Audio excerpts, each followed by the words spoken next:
Bien-aimés, ce matin nous verrons un nouveau thème, et nous parlerons de la vision, l'appel et la direction de Dieu. Mais nous allons nous atteler ce matin sur la vision de Dieu. Très rapidement, nous définirons ce que c'est que la vision.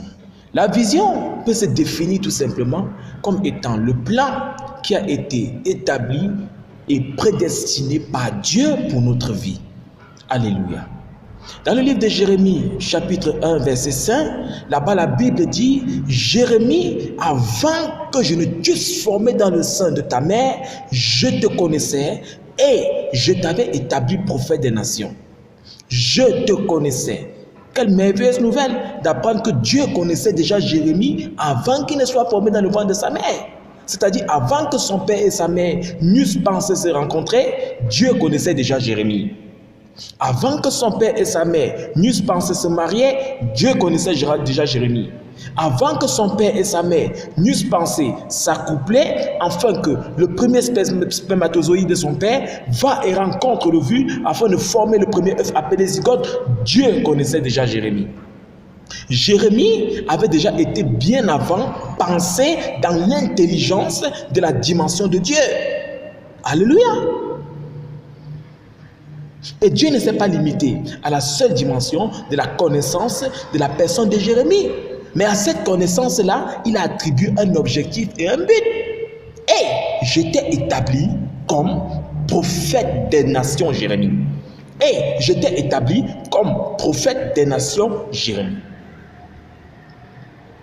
Lorsque le Seigneur regarde la terre et il se rend compte d'une défaillance,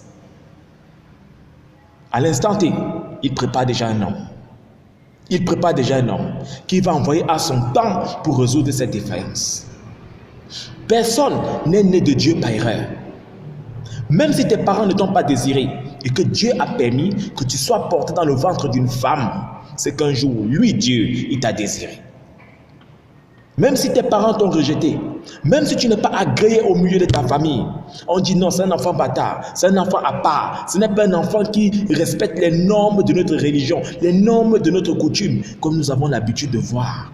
Non, c'est un enfant souillé, c'est un enfant hors mariage, c'est un enfant ceci, c'est un enfant cela. Là, c'est la philosophie humaine des hommes. Mais la pensée de Dieu, alléluia, est que si Dieu t'a envoyé sur la terre, il a permis qu'un ventre te porte. Laisse-moi te dire la vérité, qu'il t'a conçu avec une pensée et un but.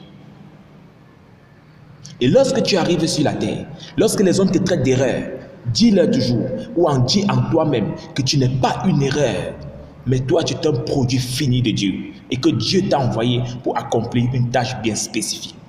Alléluia. C'est l'insatisfaction par rapport au statut présent qui produira l'avenir. Toute personne qui est satisfaite de son statut aujourd'hui, son avenir est fini. Parce que c'est quand tu es insatisfait de ce présent, tu dis non, il y a un truc qui me manque. Il y a ça ne va pas quelque part. Il y a quelque chose qui ne va pas. Il y a quelque chose que les choses ne vont pas comme je veux. Alléluia. C'est cette insatisfaction-là qui produira généralement le désir du changement. Et lorsque ce désir du changement est déjà pensé, laisse-moi te dire, c'est la naissance de la vision, l'appel et l'objectif de Dieu pour ta vie. Alléluia. Jérémie, avant que je ne t'eusse formé dans le sein de ta mère, je te connaissais. Et je t'avais établi prophète des nations. Et dans le livre de Jérémie 29, verset 11, la Bible dit là-bas, je connais les projets que j'ai formés pour toi, les projets de bonheur et non de malheur. Dieu là-bas personnifie le pronom personnel je à sa personne. Je connais. C'est-à-dire, moi, Dieu, je connais les projets que j'ai formés pour toi. Même toi, l'homme qui vit ta propre vie là, tu ne connais pas les projets que tu as formés pour toi. Non, je suis le manufacturier de ton produit, de ton corps, de ta vie. Je suis celui qui t'a conçu. Je suis celui qui a le programme de ta vie. Alléluia. Voilà pourquoi Dieu personnifie dans ce verset que moi, Dieu, je connais les projets que j'ai formés pour toi, homme, que j'ai formés pour toi, Anne, que j'ai formés pour toi, Élise, que j'ai formés pour toi, Joseph, que j'ai formés pour toi, Jean. Je connais les projets que j'ai formés pour toi. Tu ne les connais pas. Alléluia. Ce sont des projets de bonheur et non des malheurs. Et si Dieu est la seule personne qui connaît les projets qu'il a formés pour toi, tu dois aller à la personne de Dieu afin de découvrir ses projets. Alléluia. Maintenant, entrons dans la deuxième dimension de comment faire pour découvrir la vision ou encore l'appel, l'objectif de Dieu pour notre vie. La première chose, c'est le désir. Tant que tu n'es pas animé d'un grand désir de connaître et de découvrir cet appel, tu ne pourras jamais le connaître. C'est à partir du désir, alléluia, que les choses commencent à se catalyser. Néhémie a eu un grand désir de voir le changement de Jérusalem. Et il est parti au front. C'est le désir qui a animé Jérémie. Alléluia. Le désir est tout simplement significatif ou encore catalyseur du début de la connaissance de l'appel de Dieu pour ta vie. Et en deux, on parlera de la parole de Dieu. On découvre l'appel ou encore la vision de notre vie dans la parole de Dieu. Pourquoi? Parce que la parole de Dieu est ce que Dieu lui-même dit. Lorsque nous naissons de nouveau, la plupart des croyants ont pour habitude de négliger les écrits, ont pour habitude de négliger la parole de Dieu. Nous sommes toujours derrière les prophètes, nous sommes toujours derrière les pasteurs, les révérends, les bishops, les archibishops.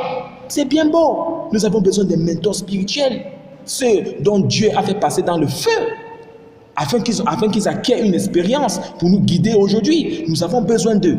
Mais ces guides spirituels, ces mentors spirituels ne peuvent pas supplanter la parole de Dieu. La parole de Dieu passe en premier guide.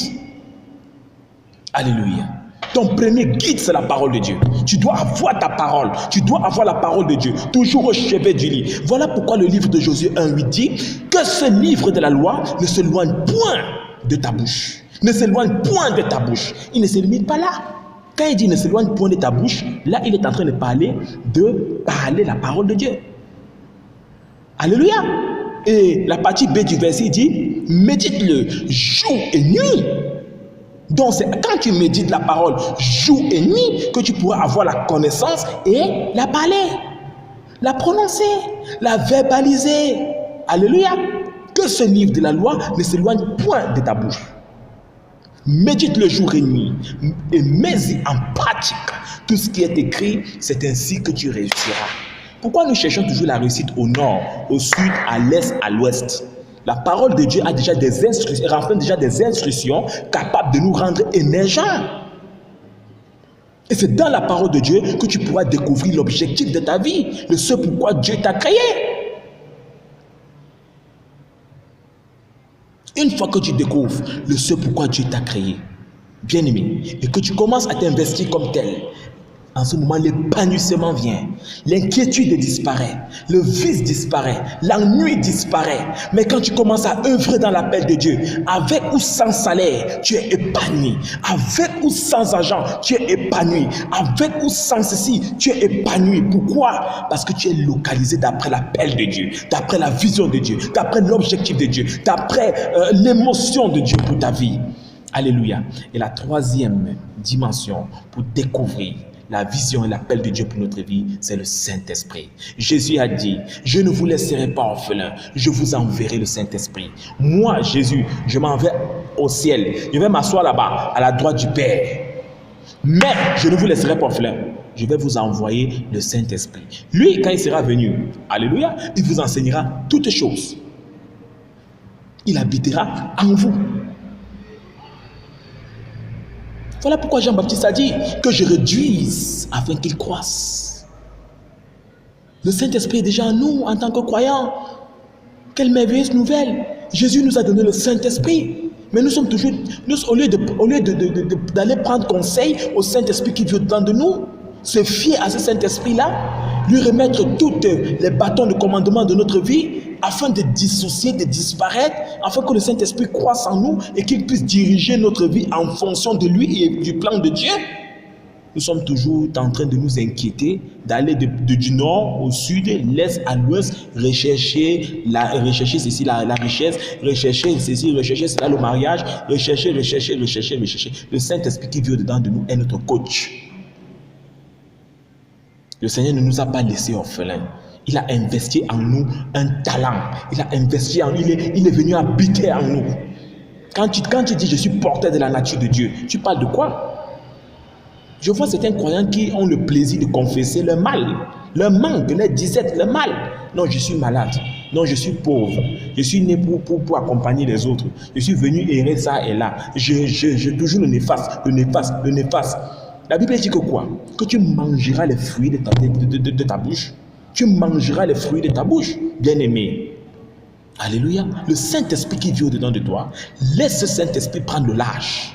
Une fois qu'il va prendre le large et que ton intelligence, ta sagesse va réduire et va laisser le Saint-Esprit dans sa majestueuse qualité prendre le large, en ce moment, tu commenceras à mener une vie sans effort. Alléluia. Que le Seigneur bénisse sa parole. Au nom de Jésus-Christ de Nazareth. Je suis le prophète Steph Kungum. Je réponds au numéro 695 39 69 08. Je suis basé à Yaoundé, à Ngousso, à l'hôtel Le Paradis. Je suis disponible pour des enseignements, pour des prières, des conseils et la suivi spirituel. Que le Seigneur vous bénisse. Au nom de Jésus-Christ. Amen.